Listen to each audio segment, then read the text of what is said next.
इसलिए आपको याद होगा कि सर सैयद अहमद खां और जिन्ना साहब को लेकर के पाकिस्तान में 10 साल बहस चली कि हमारे लिए कौन बेहतर था। तो वो कहते हैं कि सर सैयद बेहतर था हमारे लिए। हम बेवकूफी हमने की, जो 3 राज्य हैं खैबर पख्तूनख्वा, सिंध और बलूचिस्तान, वो तो पहले से वहां थे। बटा तो सिर्फ पंजाब है ना, पंजाब के 2 टुकड़े हुए, ऐसे ही बंगाल के 2 टुकड़े हुए, भारत में तो और जगह कोई फर्क पड़ा नहीं। उनको अब समझ में आया कि भारत में जो मूर्ख लोग रहते हैं, अगर हम हिंदुस्तान में ही रहते तो जो 70 साल के बाद सिचुएशन आप है, इसमें 20-25 साल और कम कर लीजिए, उन्हीं की चलती। क्योंकि इस देश के लोगों को झूठ में रहने की आदत है। वो चले गए, लेकिन वो समझते थे कि अगर हम सर सैयद की पॉलिसी पे चलते तो इस मुल्क की डेमोक्रेसी, इस मुल्क के इंस्टीट्यूशन का इस्तेमाल करके आज हम इस मुल्क पे सत्ता में होते हैं। और अगर वो सत्ता में भी नहीं है, माफ कीजिएगा, अगर उनका प्रधानमंत्री नहीं है इस देश में, तो भी कोई नाजायज मांग भी उनकी ऐसी नहीं है जिसे आपकी सरकारें रोक पा रही हो वही रहा है जो वो चाह रहे हैं। 100 में से एक आध ना होती हो, और आपकी जायज मांग भी नहीं कोई सरकार मानती है। इसलिए 3 लोगों को गिरफ्तार करते हैं, उन पे चार्जशीट भी नहीं करते हैं, और इस देश में हिंदू टेरर होता है, और उनसे ज्यादा आपकी कम्युनिटी के लिए हिंदू टेरर को लोग फैला रहे हैं। एक बता दीजिए मुझे इस देश के अंदर जिसने यह कहा हो कि इस्लामिक टेरर है और इसको हिंदुस्तान से लड़ना चाहिए। एक ईमानदार नहीं मिलेगा जो सुबह से लेकर शाम तक ईमानदारी का ठेका लेके घूमते हैं, उसको जस्टिफाई करते हैं। कश्मीर में ऐसा हुआ इसलिए है, मुरादाबाद में दंगा हुआ इसलिए ऐसा है। हम सब जगह टेररिस्ट बन जाते हैं क्योंकि दुनिया ने हमारे ऊपर अत्याचार किया है और कोई रास्ते नहीं है इनके पास में। तो उनका थॉट क्लियर है।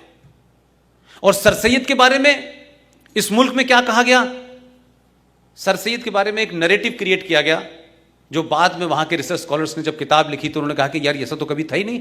मैं जब पढ़ता था तो कहा जाता था कि सर सैयद ने यह कहा कि हिंदुस्तान एक खूबसूरत दुल्हन है जिसकी एक आंख हिंदू है और एक आंख मुसलमान है, अगर इसमें से एक भी खराब हो गई तो कैसी लगेगी। यह सर सैयद ने कभी कहा नहीं। सर सैयद की मेरठ की आखिरी स्पीच सुन लीजिए। उन्होंने 1957 के गदर को कहा गया कि ये कंजड़ लोग हैं, ये बज़ात लोग हैं जिन्होंने ये मूवमेंट चलाया है। And he was the man who given idea of 2 nation theory.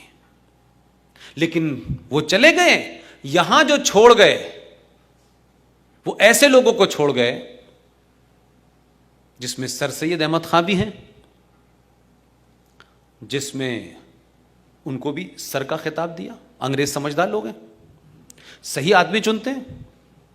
हम पद्मश्री के लिए सही चुने न चुने, उन्होंने सही आदमी चुना था, उनको भी सर का खिताब दिया। और एक और थे कश्मीरी जो 200 साल पहले उनका परिवार हिंदू से मुसलमान हो गए थे, उनका नाम था सर अल्लामा इकबाल।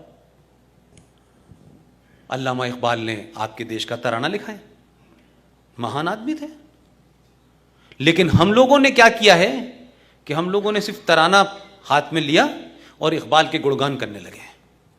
उन्होंने एक टॉफी आपको पकड़ाई कि आप इसे चूसिए, और दूसरी कौम को पकड़ा दी। तो उनकी यौम वलादत का दिन पाकिस्तान में छुट्टी रहती है, वो उनका राष्ट्रीय कवि है।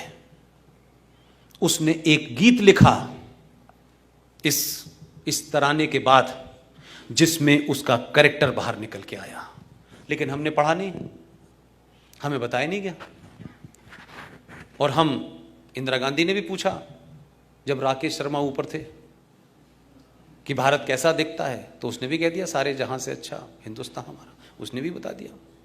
हम खुश हो गए। अल्लामा इकबाल ने दूसरा तराना लिखा, उसको कहते हैं मिल्ली तराना। मिल्लत कहते हैं मुसलमानों को, मिल्लत। और उर्दू में जब कोई कहता है कौम, कौम का मतलब होता है देशवासी। उन्होंने जो मिल्ली तराना लिखा, वो मिल्ली तराना क्या था? हमने पढ़ा ही नहीं कि उस आदमी ने इलाहाबाद के 1930 में मुस्लिम लीग का जब वो अध्यक्ष चुना गया तो उस कॉन्फ्रेंस में बहैसियत सदारत उन्होंने जो उसके अध्यक्ष के पद पे जब बैठ करके पहला भाषण दिया, उस भाषण में उन्होंने सर सैयद की बात को इंडोर्स किया और यह कहा कि जो वेस्टर्न इलाके में जो मुस्लिम डोमिनेटेड एरियाज हैं इनको अलग बनाया जाना चाहिए। वो 1930 में कह रहा है, 1938 में वो चले गए, बात अलग है। मिल्ली तराने में उन्होंने कहा चीनो अरब हमारा, हिंदुस्तान हमारा, मुस्लिम है हम, वतन है सारा जहां हमारा। हम इकबाल साहब को सर पे बैठाए हुए हैं, उनका तराना गा रहे हैं, क्योंकि हमारे यहां तो कोई तराना लिखने वाला था ही नहीं। तो हमारी सारी थ्योरी जो है ना, ये पूरा आजादी का डॉक्यूमेंट, आजादी की कहानी एक पूरे षड्यंत्र और फ्रॉड के ऊपर है। हमारी आपकी जनरेशन की समस्या यह है कि जब तक हम उन फ्रॉड को एक्सपोज नहीं करेंगे, हम इस जनरेशन जो ट्विटर के ऊपर सोशल मीडिया पे एक्टिव है, हम उसको नया नैरेटिव नहीं दे पाएंगे। तो एक तरफ आपको डिमोलिश करना है तथ्यों के साथ में कि आपके साथ धोखा हुआ है। इस देश में जो भी बहादुर आदमी था, जो भी बहादुर था, उसको कैसे खत्म किया जाए, यह षड्यंत्र होते रहे, और बौने लोगों को कैसे बड़ा किया जाए।